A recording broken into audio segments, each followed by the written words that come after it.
NAACP handled letters making cases for family members trying to free their loved ones who had been entrapped on plantations well into the 1950s. Historian genealogist Antoinette Harrell has unearthed cover-ups of individuals enslaved at least up until 1963 in Louisiana, Mississippi, Arkansas, and Florida. At least 20 people had become indebted to the owner of the Waterford Plantation in St. Charles Parish, Louisiana, and as a condition of their employment, they were not allowed to leave the plantation. They suffered beatings, starvation, and rape while literally slaving for these white people in the 20th century. And when it came time for harvest to see if they made good on their debt, each time they were told no and forced to stay and work for another season. Why don't we hear about these stories? Because many of these people are terrified to go public because families who own these plantations are still in powerful positions with the government connections and funds to make these people's lives a living hell again. And for some of them, the PTSD is so bad that they are terrified to this day that somebody's going to drag them back to working on the plantation. And here's where it gets worse. Mae Louise Miller was enslaved until 1963 and has been very vocal about her story. She was born into enslavement and didn't know life to be any different for other kids. When she was old enough, she was forced to go work in a big house. What that meant, she was to be raped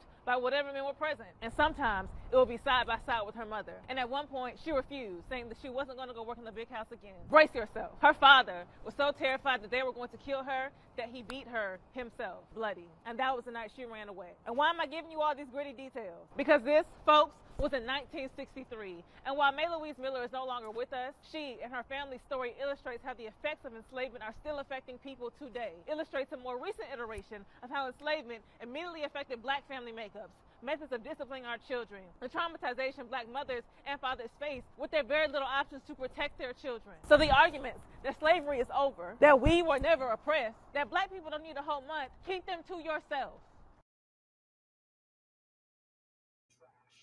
Good evening, and thank you for joining me for Conversations with Taz. I hope you really took in that moment in Black history, and just because Black History Month has ended does not mean that the history lessons here will cease. Before we go any further, if you are not aware, tonight, Joe Biden will be delivering his State of the Union. Still awaiting him to enter the chambers, so that's what you hear in the background. I do have it on so I can try to give updates as we go through tonight's show. But I do have one article. Headline says State of the Union, new Biden action against Putin. This is from the AP. President Joe Biden will vow to make Vladimir Putin, quote, pay a price, unquote, for Russia's invasion of Ukraine in his first State of the Union address, rallying allies abroad while also outlining his plans at home to fight inflation and the fading but still dangerous coronavirus. In addition to recounting U.S. and allied economic sanctions against Russia, Biden planned to announce that the U.S. is following Canada and the European Union in banning Russian planes from its airspace in retaliation for the invasion of Ukraine. According to two people familiar with his remarks, quote, they spoke only on the condition of anonymity before the speech, unquote.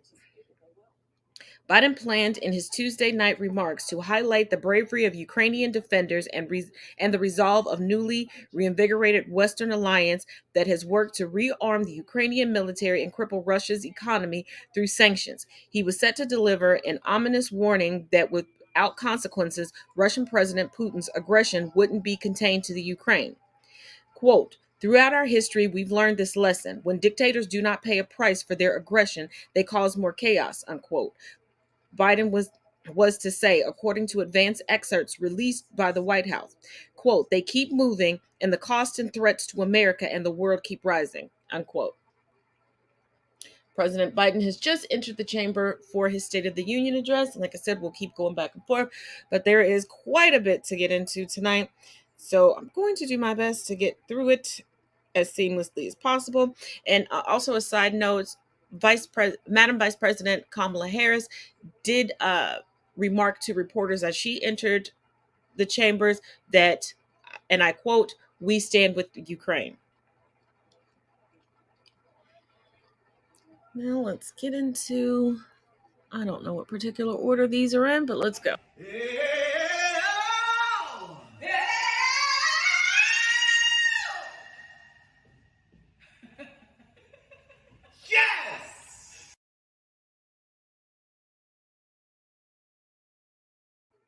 And for those of you all that may not be aware, that was the wonderful and so humbled yet so talented Taraji P. Henson. And if you're not aware of the latest theatrical reboot of The Color Purple, she will be starring in that as well. And I cannot wait. Taraji P. Henson, Fantasia, just a power packed. But let's get into some deeper, harder topics. Let's go. This was the worst Black History Month ever. Virginia's governor actually tried to outlaw Black history itself. The slam dunk contest was blandered and unseasoned chicken. Forever 21 has a FUBU ad with nothing but white people in it. We're on the brink of World War III, and apparently Africans are being prevented from leaving the Ukraine, even while Russia is out here being a school bully on the global stage, even at the Olympics. The Winter Olympics. They look cold, which is why it was nary a brother or sister in them. Truckers are wasting gas protesting vaccines in the middle of a supply chain shortage. Stores could run out of lotion during the ashiest time of year, which is a crisis situation. FAMU appears to be beefing on social media over their school queen election. The Washington Commanders happened. Groovin' Gorilla still dancing. Kanye found Instagram. Joe Rogan said the N-word more times than a Tarantino marathon. February was so bad that Lisa Bonet and Jason Momoa took the whole month off to see what the streets had to offer. We're like, nah, let's run this back. I propose that Black people get a do-over in March.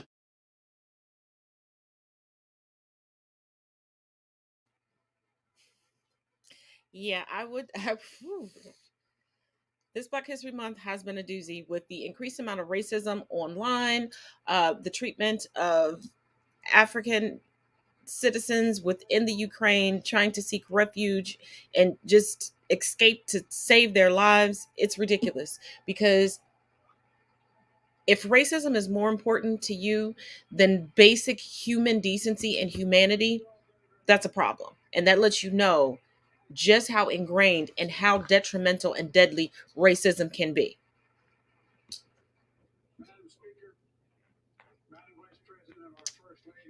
And we're just now getting started with the speech, but let's keep on rolling.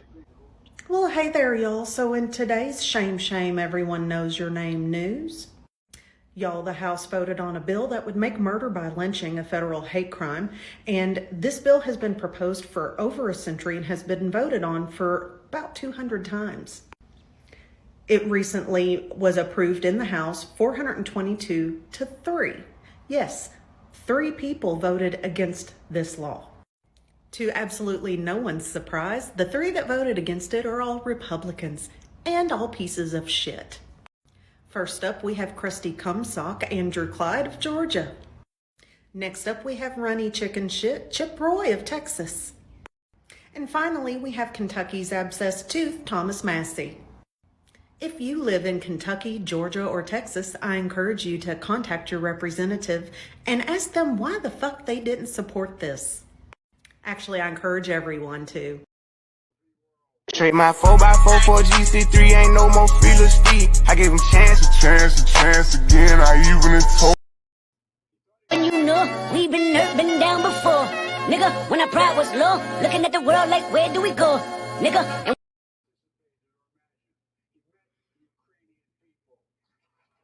As President Biden nominates Judge Jackson, a black woman, to the Supreme Court, people like Mike Brown complain. How about we put people in jobs because they are the most qualified?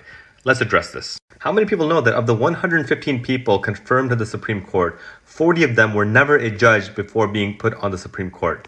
18 of them never completed law school, and 47 of them never even attended law school. Meanwhile, Judge Jackson went to Harvard Law School, was the editor of the Harvard Law Review, was a judge for 9 years, and was a public defender. Oh, and she had 3 federal clerkships, including 1 clerkship on the Supreme Court. And it's amazing that while dozens of the 108 white men on Supreme Court didn't even have a law degree, nobody asks about their qualifications, nobody questions their rulings or their judgments. But one black woman since 1789 has the potential of being confirmed, and suddenly people are worried about qualifications. The problem isn't that Judge Jackson isn't qualified. She is. The problem is the people who spend all their time claiming they don't see color suddenly do.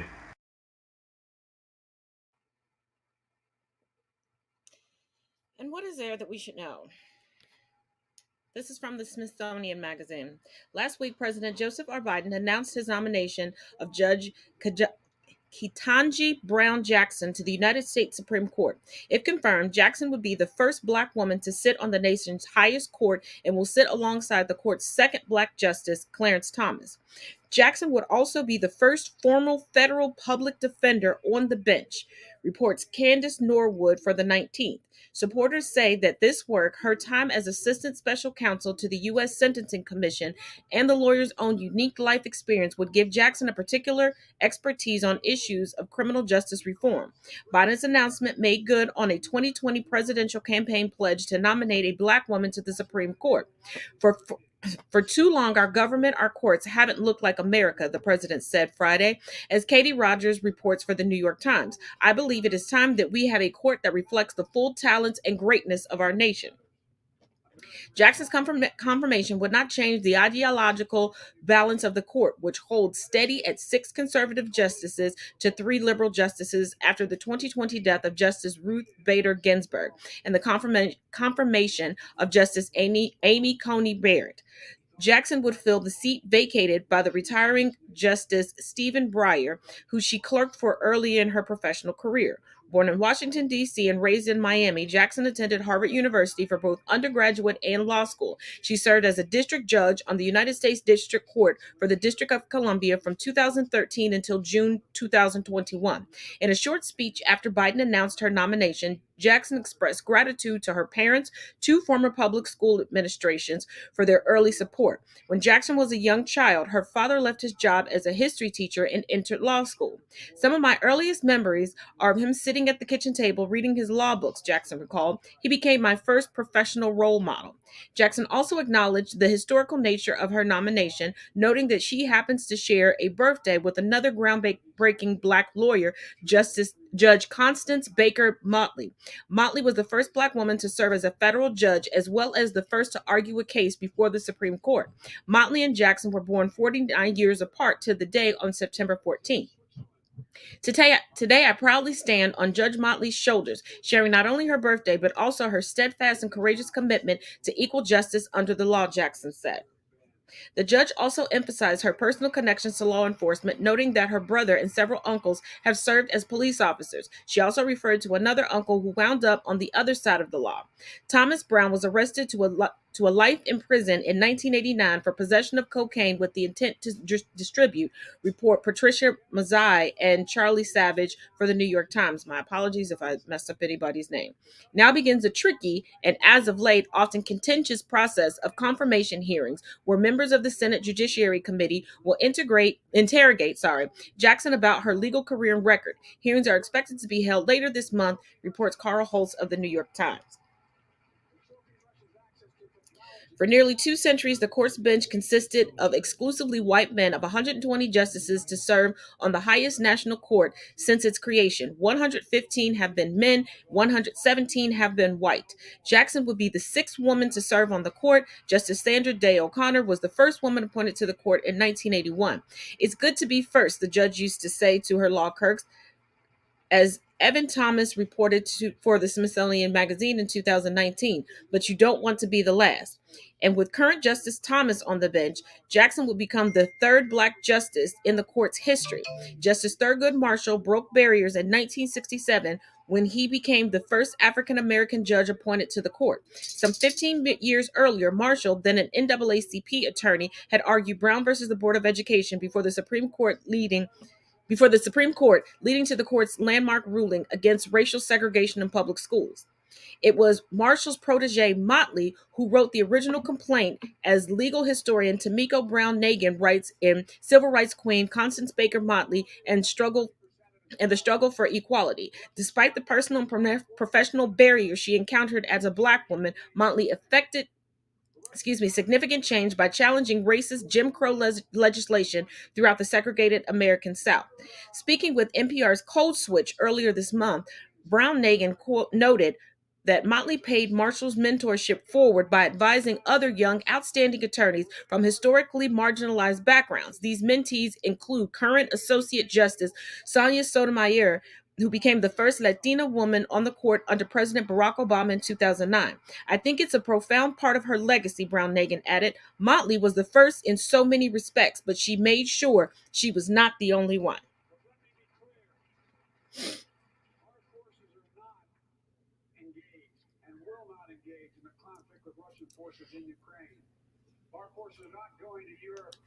Currently, Biden is addressing the Ukraine.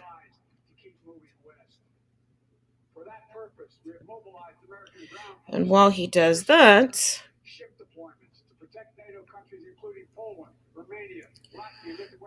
let me bring you this story. This woman is Asia Maynard, and this picture is from her Facebook page. The headline reads, Black mother of four found dead after date with unidentified white man. Family demands answers. This is becoming way... The family of a 29-year-old Missouri woman is desperately searching for answers after she was found dead the day after going on a date with a white man. Asia Maynard was found dead earlier this week, and a medical examiner determined that there was no foul play and that Maynard died from natural causes. Her family believes otherwise and is calling for a more thorough investigation. Maynard's family filed a missing persons report earlier this month after they hadn't heard from the mother of four in some time. Her sister, Tara Maynard, told the local news station Fox 4 that her sister was found dead on February 18th and that a man she was on a date with reported her death. She died in his apartment.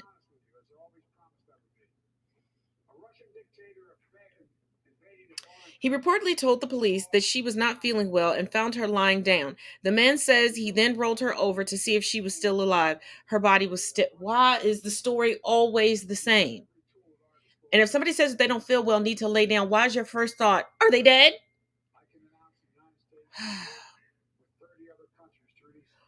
On social media, people who claim to know the man she went on a date with alluding to a suspect past.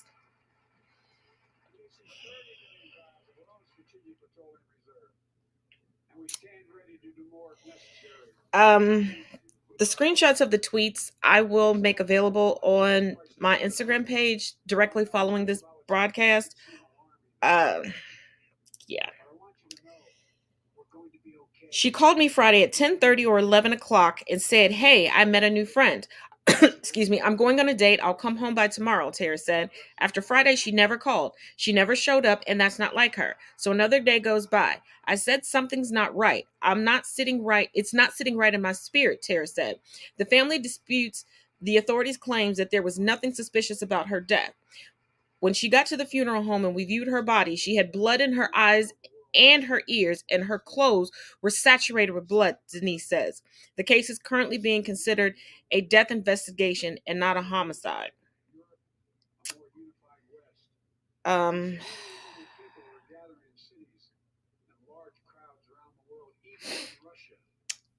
A woman by the name of Leah Marie Chunning gave this tidbit of information regarding this man. Went to middle and high school with him. He's responsible for 7 fentanyl overdoses that have been swept under the rug just in the last year. Isaiah James Crown is his name. I hope he takes his L soon before somebody else has to die. Rest in peace, pretty.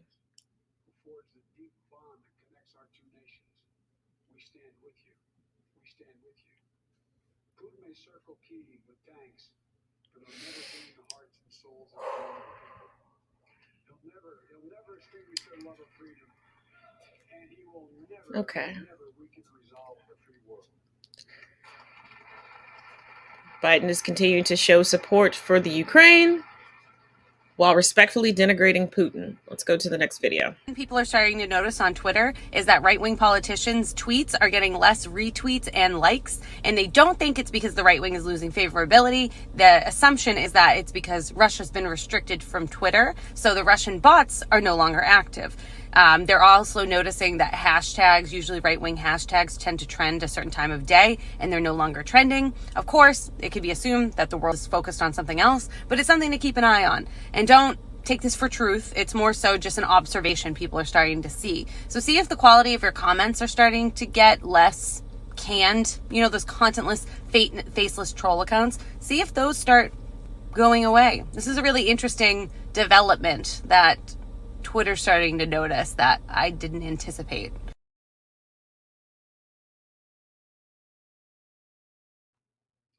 I have noticed that bouncing around social media in general, I I will say, at least on this channel, once or twice a week during broadcast, I know that there are Russian troll bots that come through. They have not since this unrest, this war has begun.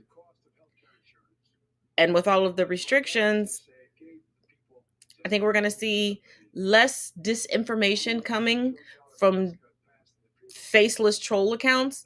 Unfortunately, Trumplicans are so ingrained in this, they're going to keep pushing it, but they just don't have any new conspiracies to toss about outside of them claiming that the Biden family has criminal ties to the Ukraine.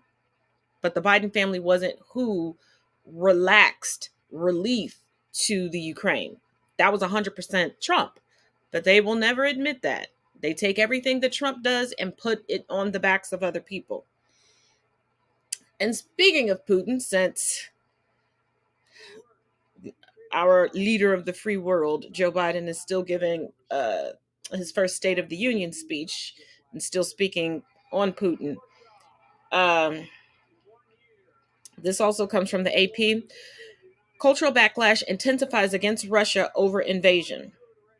The cultural backlash against Russia's invasion of Ukraine intensified Tuesday as the Cannes Film Festival said no Russian delegations would be welcome this year, and the Venice Festival announced free screenings of a film about the 2014 conflict in Ukraine's eastern Donbas region.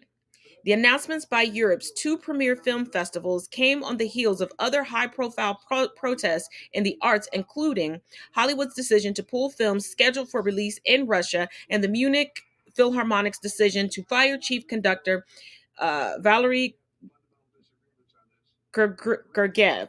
Sorry if I mispronounced that. The orchestra, joined by other orchestras and festivals linked to Gergiev, cited his support for Russian President Vladimir Putin and his refusal to reject the invasion. Well, that's an expeditious way to lose your job. Cannes, which is scheduled for May, is the most global of film festivals, and its international village of flag-waving pavilions annually hosts more than 80 countries from around the world. In a statement, festival organizers said that the ban on any official Russian delegation or individuals linked to the Kremlin would remain unless the war of assault ends in conditions that will satisfy the Ukrainian people. And that is how you do it. That is how you do it. White people around the world, but especially within the United States, pay attention to this. That is how you do it. When someone is attacked, when someone is disrespected, when someone is being oppressed, you don't set the conditions to make you comfortable. You don't accept the apology on their behalf. You sit back and you go, okay, I hear you. What will make this better for you? What needs to be done to make it better for you? And you make sure that better comes.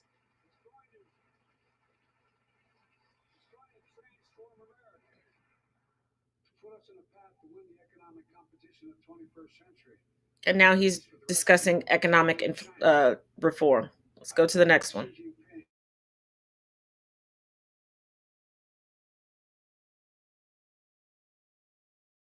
России на площади. Вы этого хотели, да? Мы вас предупреждали, что это плохая затея. Много раненых, без сотых пока не видно.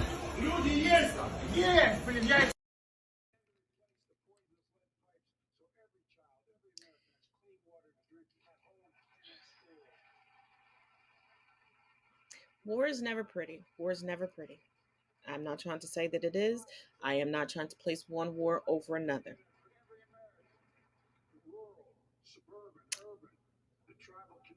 Yet I am tired, currently and historically speaking, of regular civilians that just want to live their life, losing their lives, losing their livelihoods because somebody has an ego issue. And white people are so ingrained with power equating to conquering and colonizing, instead of just building up their own nations to be great. Everything is about power and dominance and conquering someone else at the expense, not of the military personnel who signed up in most places, in some places, I stand corrected, for this service. Not against treasonous or treacherous people, not against a coup, but regular, everyday citizens that don't want a war, don't want a conflict, just want to live and thrive in their own skin, in their own country.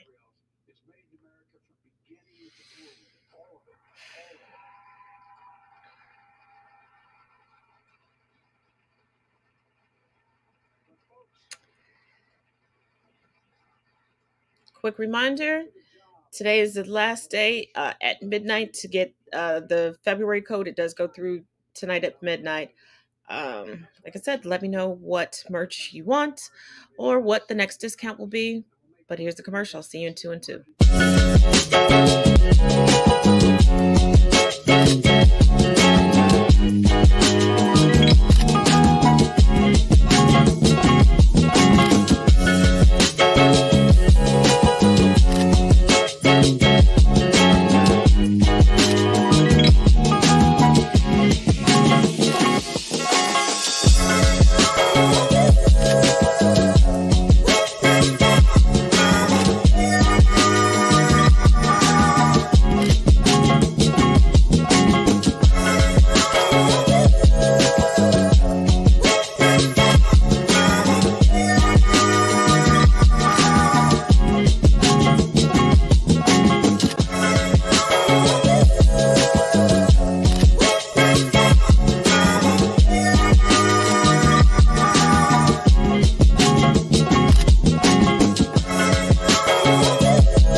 Look at this, y'all. Found it at a yard sale.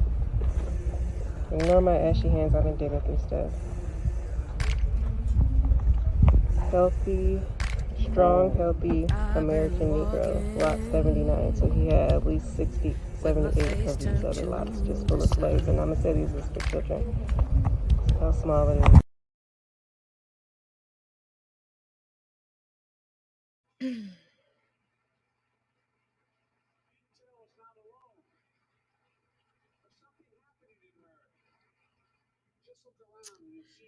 For the people who try to paint chattel slavery is not that bad. For the people who try to wear oppression as if it's the latest trend, if it's the new little black dress, and claim that, oh, well, white people were slaves too. We were right by you. You weren't. That young woman was at a yard sale. The person putting on the yard sale didn't think to donate that to a museum or sit down and have a conversation with their family or advocate for critical race theory to be taught so people can stop being so insensitive to the systems that were created specifically for cisgendered, heterosexual, Protestant white men. Yes, it was specific to the umbrella of Protestant Christianity.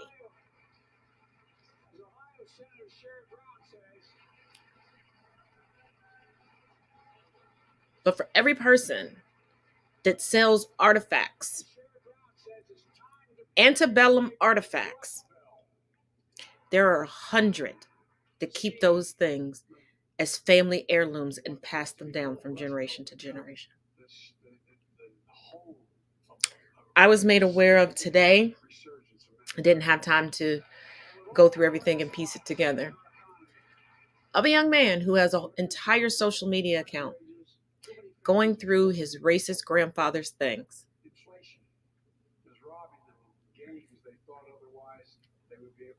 He doesn't know the history behind them. He doesn't know the significance behind them. He doesn't know how triggering and traumatizing it is to Black people. And instead of just collecting them and donating them, the boxes and boxes of them, to a museum so that they can properly be displayed and properly be taught about, so we can finally stop this narrative that slavery was just one big kumbaya moment.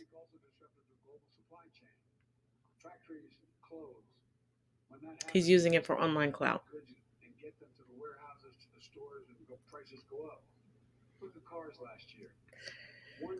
But this is also why, and this report once again comes from the AP, the reason why, and it says, activism grows nationwide in response to school book bans.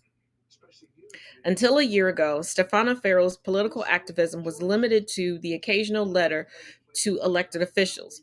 Then came her local school board meeting in Orange County, Florida, and an objection raised to Maya Kobab's graphic novel, Genderqueer, a Memoir, and the county's decision last fall to remove it from high school shelves. By winter break, we realized this was happening all over the state and needed to start a project to rally parents to protect access to information and ideas in school, says Farrell, a mother of two. Along with fellow Orange County parent Jen Cousins, she founded the Florida Freedom to Read Project, which works with existing parent groups statewide excuse me, on a range of educational issues, including efforts to keep or get back books that have gone under challenge or have been banned.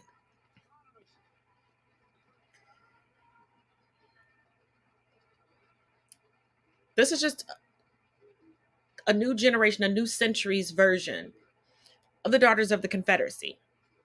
Remove the history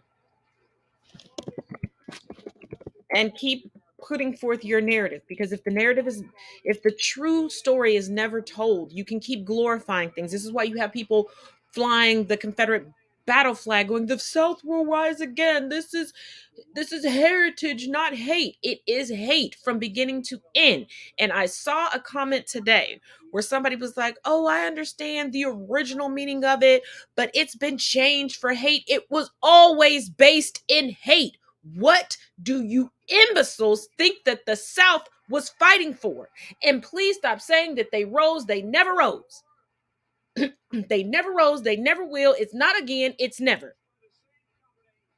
The origins of all of the variations of the Confederate flag is treasonous hate.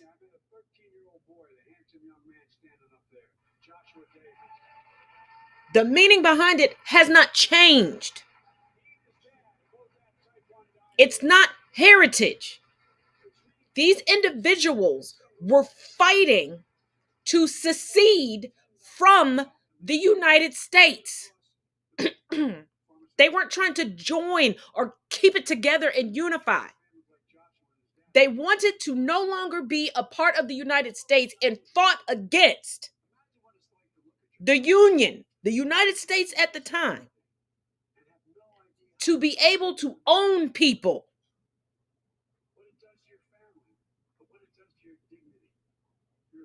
And ever since then, they have tried everything in their power through politics, the legislation, through social clubs, through employment, through incarceration, to continue to own people and still try to make money off of the backs of the people that they still want to own. So if you're telling me you look at a Confederate flag and you go, I see heritage, I see history, so you're telling me your sole heritage is hate. End of discussion. Roll clip. That's it.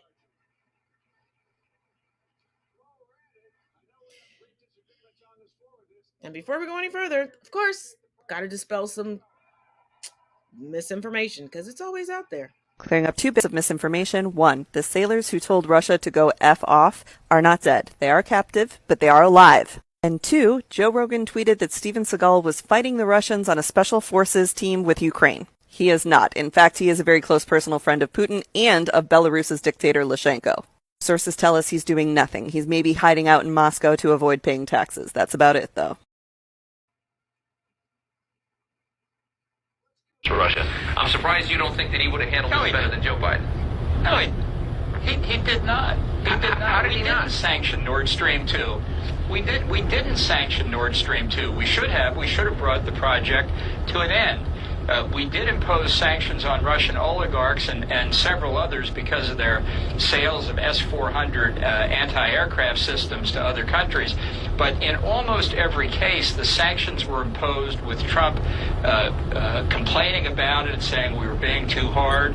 The fact is that he barely knew where Ukraine was. He once asked John Kelly, his second chief of staff, if Finland were a part of Russia. It's just not accurate to say that Trump's behavior somehow deterred the Russians. I think the evidence is that Russia didn't feel. Let me finish now. Yeah, okay. Didn't feel that their military was ready.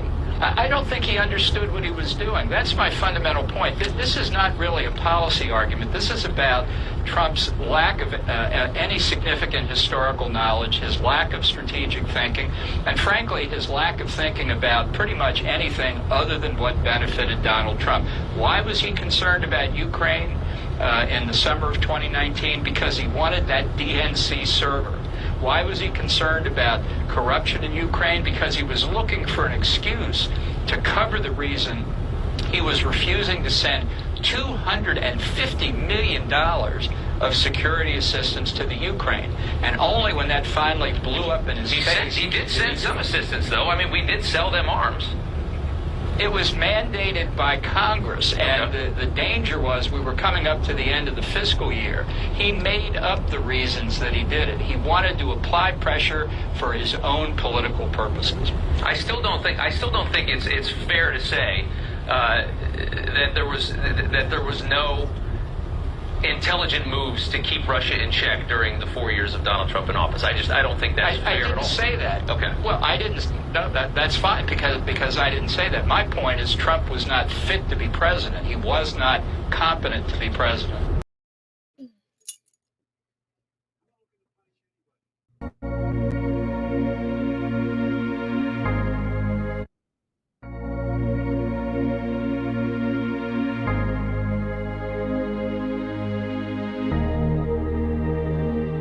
On March 13th, as Brianna and her boyfriend Kenny Walker lay asleep in their bed, plainclothes police officers broke down their door using a battering ram on a no-knock drug warrant.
thought they got a little out of order, but just to let you know,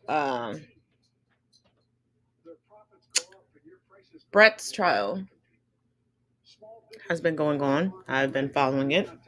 For those of you all that know, my distance-wise proximity to this, you know.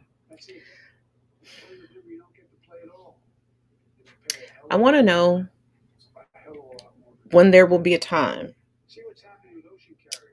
where, just like every other profession, especially when you have to have certifications, when you have to go through training, when you can't just walk in and go, you know what, yeah, I can start tomorrow, because they don't just give you a badge and a gun. When people will stop looking at non-police officers and civilians to be the cool, calm, collected ones, and to know how to handle situations properly that police were supposedly trained on. When are we going to ensure that police complete their training? Because watching all of these trials, it is glaringly obvious that they either didn't pay attention in their training, or they got out of certain aspects of training, or just completely ignored it. And unfortunately, because of shoddy police work, once again from the AP, court documents show abuse before California church shooting. A man who was under a restraining order and not supposed to have a gun fatally shot his 3 daughters, a chaperone, and himself during a supervised visit with his girls at a California church, officials said Tuesday. Investigators were trying to piece together 39-year-old David Moore's motive and how he got the weapon used in the shooting that occurred about 5 p.m. Monday at the church in Sacramento, a non-denominational Christian place of worship. Police have not said what weapon was used. Under California law, he was barred from possessing a gun because of the order. At the time of the killing, Moore was out on bail after being arrested last week on several charges, including assaulting a police officer. Court documents paint a disturbing picture of verbal and physical abuse inflicted by Moore on his estranged girlfriend, who is the mother of the 3 daughters, one of whom would have turned 11 Wednesday. Moore is a very jealous person, the woman wrote in her request for the restraining order. He threatened to kill me if he ever caught me cheating. She said he told her that he hadn't killed her because he would not know where to go with the children. In the filing, she said he might flee to Mexico, where he had family. I am scared and nervous. I am afraid Moore is going to hurt me. I do not want to return home, wrote the woman, whose name was withheld by the Associated Press because she is an abuse victim. Moore, who also was identified as David Fidel Mora Rojas in court papers, was taken into custody for mental health evaluation last April 17th, and 9 days later, a temporary restraining order was granted.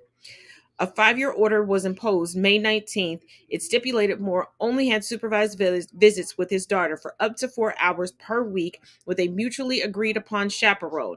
He was also required to take anger management courses. I don't know about California anger management courses, but I do know 2 people who had to go through anger management courses here for some BS, and I don't see how they're helping with anger management. They sit up there and gossip. Authorities identified Nathan Conk as the chaperone for the visitation. Conk, 59, was shot to death at the church along with the 3 girls aged 13, 10, and 9. Business records show Conk had been an executive in the church. Court records show that he served Moore with the May restraining order.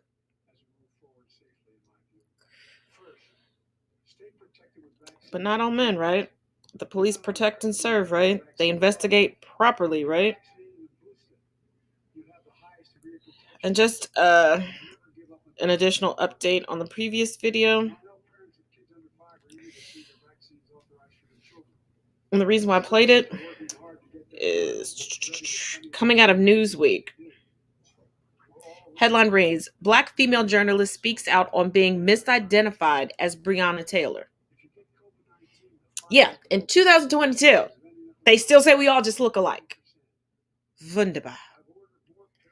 A Black female journalist with the Washington Post is speaking out after the publication's director of video misidentified her as Breonna Taylor, the Black woman whose 2020 police killing in Louisville, Kentucky sparked numerous protests and whose name became a rallying cry during the Black Lives Matter demonstrations.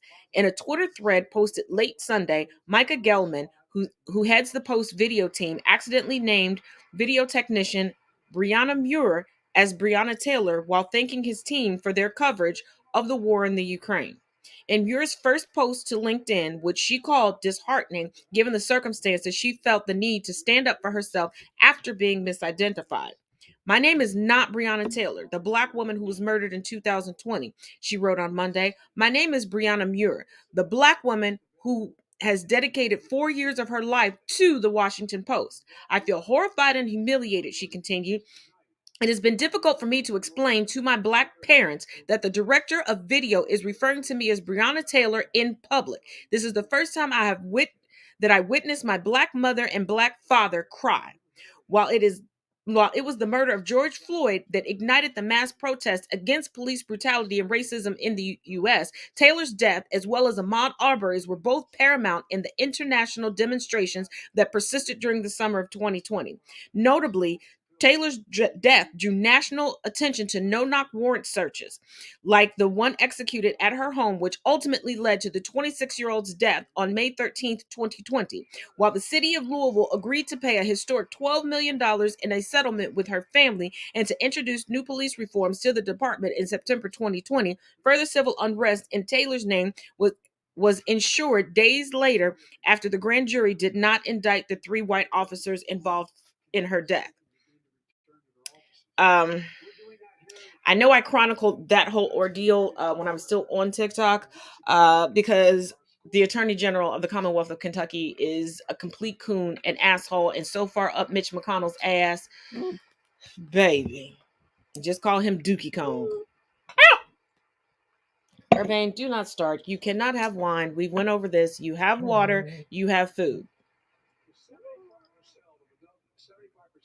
Oh, yeah. They have conspiracy theories that she's not really dead, that she was a drug kingpin, just like the horrific conspiracy theories that people have regarding the victims of school shootings. Like, people, they are utterly beyond ridiculous. Okay, that one I already showed. Sorry. Another episode of racist content on TikTok. In this video, we have a Black guy at Hobby Lobby showing a missing Black husband from a packaging with a Black family. This was posted by a white man. In the comments, it says, they can remove the choking hazard warning from the package now. Golden Retriever, really? You've got to collect all 6 baby mamas and all 47 total kids to unlock the absent father. They keeping it real though, coming with EBT cards and tax exempt status too. He just got picked up for the outstanding warrant. But he was such a friendly person. Dad has his other kids this weekend and had to visit. Best one yet. Thank God some people still have a sense of humor. He just went to get some milk. Comment section definitely didn't disappoint. He's down the aisle in a miniature prison. This is suspicious. She only has 3 kids and the boy's pants are up. Black TikTok, do what y'all do. Find these people, report them to their jobs, make them lose their jobs. Report TikTok, report that post on the guy's page, and see what TikTok says to you. At some point, we have to get rid of TikTok because they don't care about racism towards Black people. The utter stereotypes that are laughable. No, that's enough, Urbane. No. It's funny because as a Black person, when did we start getting handed out tax exempt statuses? Where's the line for all of us to get EBT? Because public assistance is easier for non-POC to attain, and they utilize it more than anybody else. And they commit fraud against it. And they do things to stack the deck to ensure that they get it. There are more white grandmothers out here raising their kids' children. And there are more white women that don't even know who their baby fathers are. But racism doesn't just know the United States. Here we go. I was begging.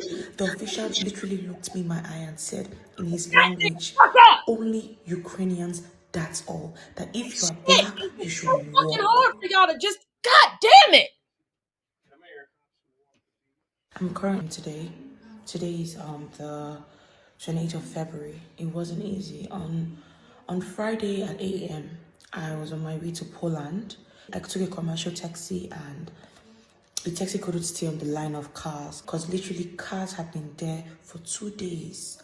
And when we dropped, on the Google map, it was saying a 1 hour walk. And I was like, oh, 1 hour walk is nothing, if it's getting us there on time. And we walked.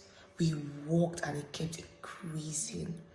The term walking is traumatizing me. The term walking, I walked for 12 good hours, and it's not an exaggeration. The traffic warden saw me and said I should go to a shelter to sleep, and I slept. And he said the next day that there is a bus going from that shelter straight to the Polish border. And when it was time to get on this bus, the Ukrainians said, just Ukrainians, literally as a black person. I even lied that I was pregnant. They didn't care. I was begging.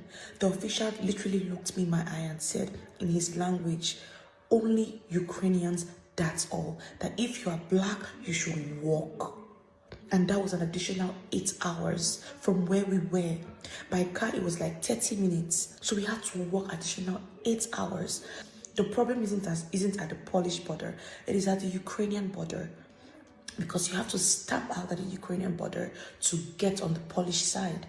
And the Ukrainians are only prioritizing their citizens. They don't care. They will push you. They will beat you.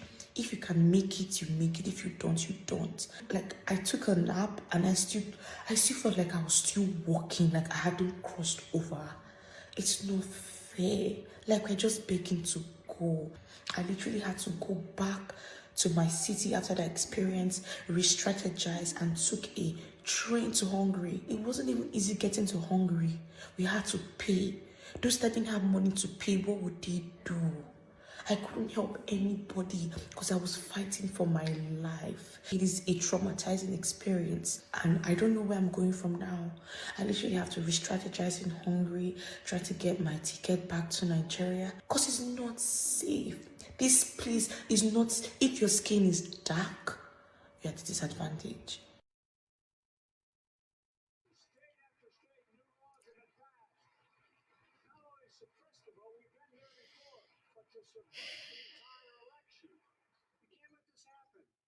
Once again, not to take anything away from Ukrainian citizens, but just like at this point, any place you go on the planet, there are citizens and non-citizens in every country.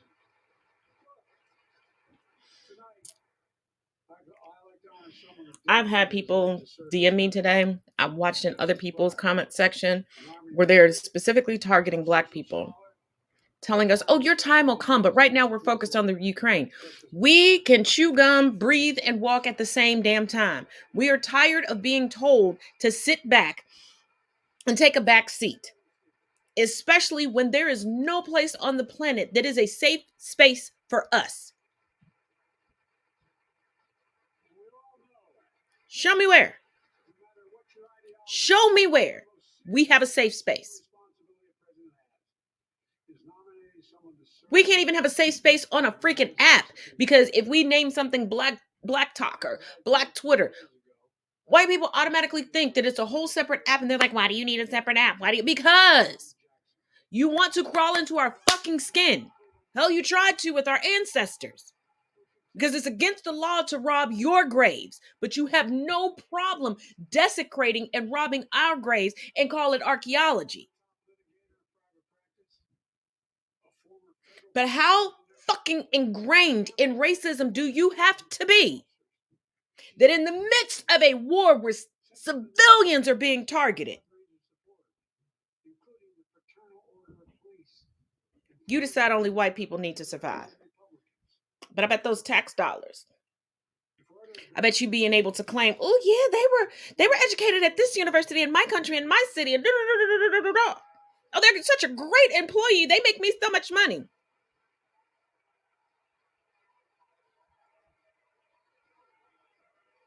But once again, globally, we're used as bait. We're used as a distraction. Let's get into this last video. Because, y'all, the GOP is imploding on itself. Here we go. National Committee to censure 2 sitting members of Congress and also use the words legitimate political discourse in talking about January 6th. Well, let me give you my view of what happened January the 6th. And we're here. We saw what happened. It was a violent insurrection for the purpose of trying to prevent the peaceful transfer of power after a legitimately certified election from one administration to the next. That's what it was. With regard to the suggestion that the RNC should be in the business of picking and choosing Republicans who ought to be supported, traditionally the view of the national party committees is that we support all members of our party, regardless of their positions on some issues. Do you have confidence in her, Ronna McDaniel, as chairwoman of the committee? I do, but the issue is whether or not the RNC should be sort of singling out members of our party who may have different views from the majority. That's not the job of the RNC. Leader McConnell.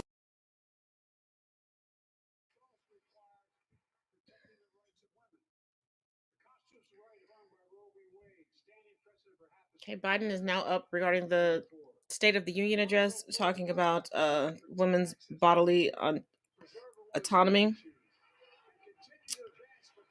And I played that clip, and I know I played a shortened version of that clip on a previous episode because from Politico, the headline reads, multiple January 6 calls between Trump and lawyer on Texas election lawsuit panel reveals. Now, there are other articles that state that Trump took calls from several different attorneys.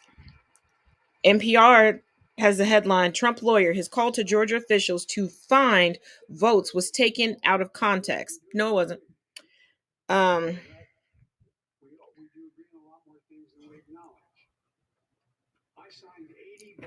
Because if you are the leader of the United States and a violent insurrection is occurring and your handpicked chosen vice president is being threatened with being hanged, members of your own party, fellow American citizens that were voted in to represent their respective districts are under threat of being kidnapped, why are you contacting attorneys regarding votes? All I know is with this whole Ukraine situation, after watching how Trump made a fucking dumpster fire out of COVID-19, I'm glad he is not in office right now. I wish that we no longer had the Electoral College. I wish we no longer had the Electoral College Committee. I wish we just went by the popular vote and we wouldn't be in this predicament. And you idiotic handful of truckers that want to join the Canadian convoy to waste gas, further depleting the supply, increasing the price to meet the demand, and refusing to deliver goods that you've protested saying that the people need because you have to wear a mask and get vaccinated in order to keep your job. You've had to have vaccinations to go to school. You've had to have certain shots and certain certifications to get certain jobs. You're not oppressed. You're just depressing to the rest of us. But as always, each one teach one, each one reach one. I will see you all tomorrow with my co-host Chris for Get Into It with Taz and Chris. Y'all be blessed.